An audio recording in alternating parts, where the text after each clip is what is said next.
So like positive community focused ways people can position themselves right now, right? Because these motherfuckers is out here with, I'm sure we've all heard the fucking quote of buy when there's blood in the streets, even if the blood is your own. You know what I'm saying? That's from Nathan Rothschild type shit, right? And the reason I'm bringing that up is because when it is fucked up and it is bad outside, my nigga, it's still a lot of ways to take advantages of everything that's going on. You know what I'm saying? And some of the things that I was looking into is positive community focused ways that people can position themselves during this time to get the win. You know what I'm saying? So like, there's a lot of government funded, social enterprises that you can start. Basically, veterans, reintegration programs and shit like that. When it's about to be a war, it's about to be casualties. It's about to not just be casualties, but people that went through it and came out with traumas. They need to come back and they need to reintegrate. And especially, this is the new thing that didn't happen in any of the other wars. This is the first time we got people playing video game wars. We bought up these drones. What happens to the minds of people who are out here knocking off real life people in real time, like a video game, and then they got to come back and they got to reintegrate into the world? There's going to be new sciences, new studies, and new things that need to get done. And if you can capitalize on creating and setting up these programs, that's a big thing. Mental health and trauma recovery services, a big thing. Job training and reskilling. And a lot of them is coming back with a lot of great skills and shit like that. And they need different ways to figure out how to process everything that they've been through and get back into the world. Emergency housing and modulars, right?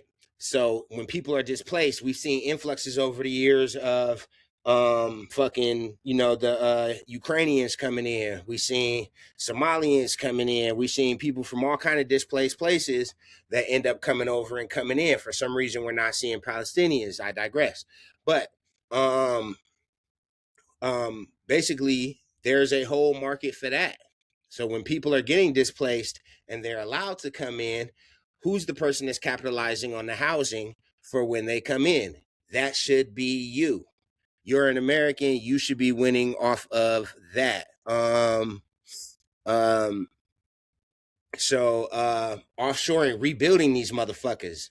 If you missed out on the boom last time, and I hate to say it like this, Iraq and shit happened, and it went down in Afghanistan and shit like that. If you didn't know it, a lot of millionaires was made by going out there and creating the services for the new setup that they're trying to create, right? They're trying to westernize this thing. You're American speaking, good working, been having jobs inside the corporate area and shit like that. You don't got a big family, nothing anchoring you here and shit like that. When they start to set up that shit, get out there. Dubai right now is looking for Western people like crazy to come out there and be able to communicate and be able to help out in cybersecurity services. It's another thing I wrote down. AI for logistics, forecasting, and fraud prevention. Secure communications platforms. Satellite go-spittles, data services, everything with these blockchains. You're going to be seeing people's biometrics being put into the blockchain. There's a lot of ancillary room to come up with different kind of services and businesses that assist in that world. No matter how you feel about digital IDs and different shit like that, I think a bigger thing is going to be biometric IDs because it can't be faked at all. We also talk about investments and shit on this show a whole lot. Let me throw this out here. Whenever the war cracks off, markets usually have knee-jerk reactions and shit like that, right? So you want to get into something that's going to be long-term, that's going to have you safe during these times. So you want to fuck around in infrastructure, energy, healthcare, and defense-adjacent AI technology and different shit like that, because that's what's going to win. Also, stable coin your fucking ass off, because these banks got a new thing where they're allowed to create their own stable coins. We're going to see a world not unlike the Civil War era, where there was greenbacks and then there was Confederate currency. You know what I'm saying?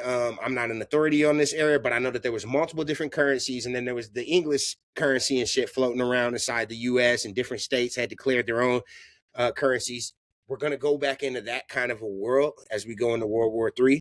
And if you can find the safest stable coins to move your assets over into, and what banks are going to see their way through this. That's the best way that I think that you could actually find a way to get through this, and being community based while you do all of this. You know what I'm saying? Include your community, worker mentality.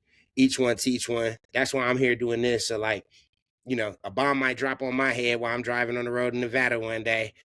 Hopefully I got this shit out to the world to, you know what I'm saying, tell them this shit, like, hey, you can maybe have a chance if you try this shit. Maybe if the kids get to watch back and see, like, try some of this shit, niggas, this shit might work. Or none of it might work. We're all gonna get new. That's my soliloquy.